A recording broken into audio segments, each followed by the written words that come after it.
What's up, you guys? It's Matt here. So let's take some time to talk about Terra Luna Classic a little bit. And the reason why I want to talk about Terra Luna Classic, and something that I think is super important for a lot of people to understand, but may not really grasp it. I talk about burns a lot. Everybody knows that, and it's not about burning being our utility. Never is about burning being our utility. It's way more than that.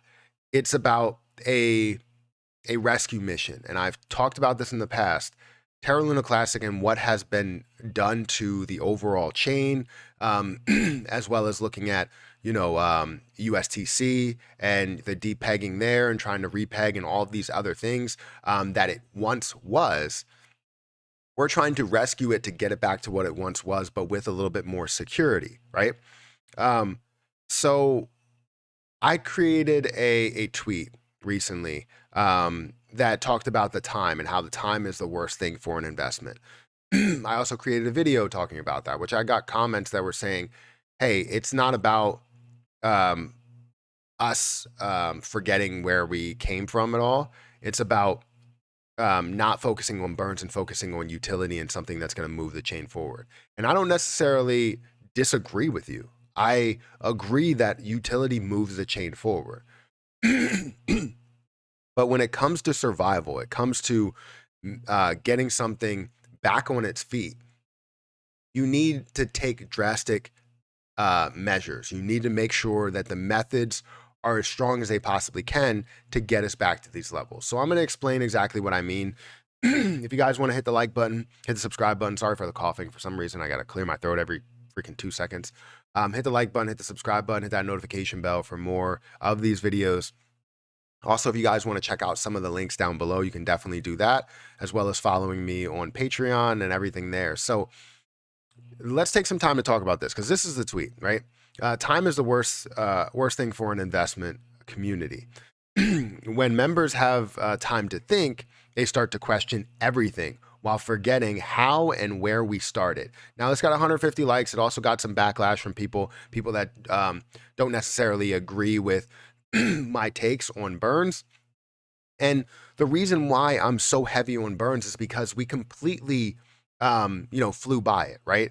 We understand that burns could be bigger. And if we made it a bigger thing to where we held CEXs accountable, and we also held the people in the community accountable, we held everybody accountable for contributing to these burns, not necessarily just giving money to the burns, but contributing in a normal use within Terra Luna Classic.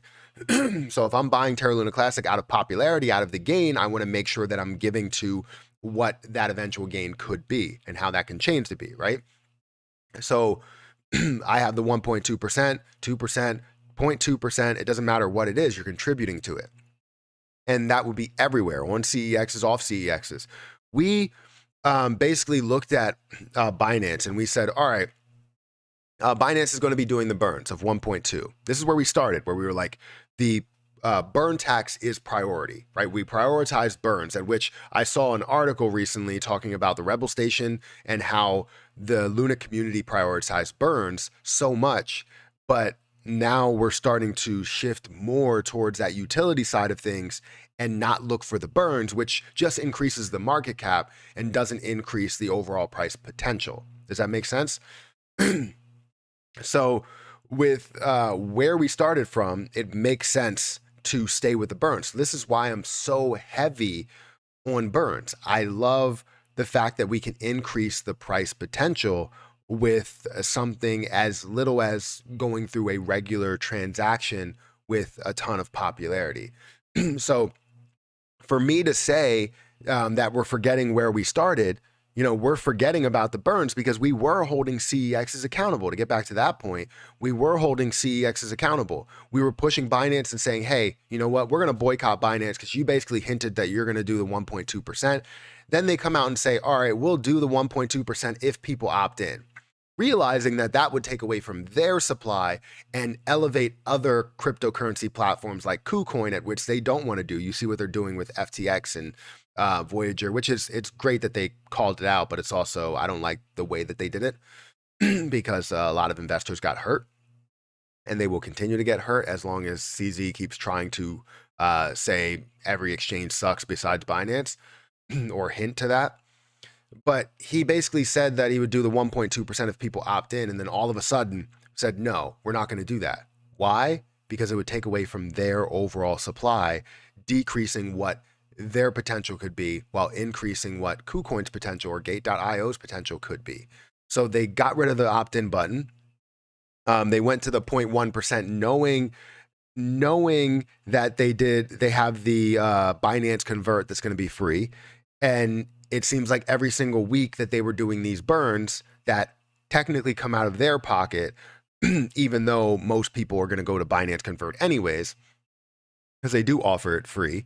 And they expected 100% or wrote it off on their balance sheet to basically say, all right, well, all of these fees should be non-existent anyway, so we're just going to write this off and consider this a wash because it was supposed to be 0% fee anyways going through Binance Convert. So whatever is left is going to be considered to the burn that comes out of Binance, but it's not going to be that much of a burn. We're talking about 1, 2, 3 billion, total 13 billion out of the 2.3 trillion that they have. So we pressured Binance saying, look, we want you to do this. And we were happy with the fact that they were going to do the opt-in button. And now we're happy that they're burning less through this 0.1%, even though a lot of other creators are saying they could have done nothing. Well, if they would have done nothing, we would have boycotted Binance and it would have been a horrible situation for them. And then they would have found a way to do the 1.2% or find a way to get others implemented onto the 1.2%. So we lost our way. I'm not saying that utility is not the way of the future, because in the future, utility matters a hell of a lot. I'm not joking there by saying utility does matter. It does. But a rescue mission versus, creating something and establishing something at the current market cap is a different way of looking at it. Currently, the way that we're moving with this, with building out utility, is focusing on building it out at the supply that it's at or close to the supply that it's at, because a 0.2% burn is not really going to do much for on-chain volume because off-chain is not implementing it, which is majority of the volume no matter what. I think either way, you may see $1 million that flows through on-chain burns or on-chain transactions. And then, 0.2% of that flows through for actual burns. But then you see $500 million that's going through off-chain transactions. So to be honest, this is why I say that we're forgetting where we came from, because we started with burns. We understand that burns were the way, and we were pressuring CEXs to doing it and answering these questions. And now we're not holding them accountable at all. That's what pisses me off. So I'm not trying to say this to push a certain narrative down people's throats. I think we can do both by understanding utility and understanding the burns. But we have to find a middle ground here. We can't create so much of a divide between so many people. And the crazy thing is, I don't try and create that divide. I'm telling people that both work, while others are out there saying, you know what, we're cutting it off. We only care about utility. F the burns, right? That's what basically they are saying, and saying, oh, well, this will burn so much more at 0.2%. Well, could it burn more at a 1%? Does that make it difficult for majority of DApps to build with 1%? I have yet to hear a single DApp that struggles with building on a 1% burn. I have yet to see it, yet to hear it, yet to get an example. Nobody is giving me anything. And every time we get to that point, every time I go and ask the question to anybody, they always give me the same thing, is that it will be difficult for them to build. It will be difficult for who to build? Who? Give me a name. Anybody. Just one single name of a DApp, and I will say, okay, that makes sense. They do multiple transactions. Tell me how this is broken down, because I don't see it. That's the thing. And if 90% is, going to be able to build on 1% and be able to function and flow through 1% burn, it doesn't make sense to adhere to the 1% that's over there. That's like us telling people that are, let's say, the 1% that's insanely rich, we're telling them, you know what, we should just tax them less. Let's tax them less because we feel like they deserve all of the money and all the tax breaks that they end up getting and try and fight through that they have here, that some of us don't really have the ability to get those tax breaks.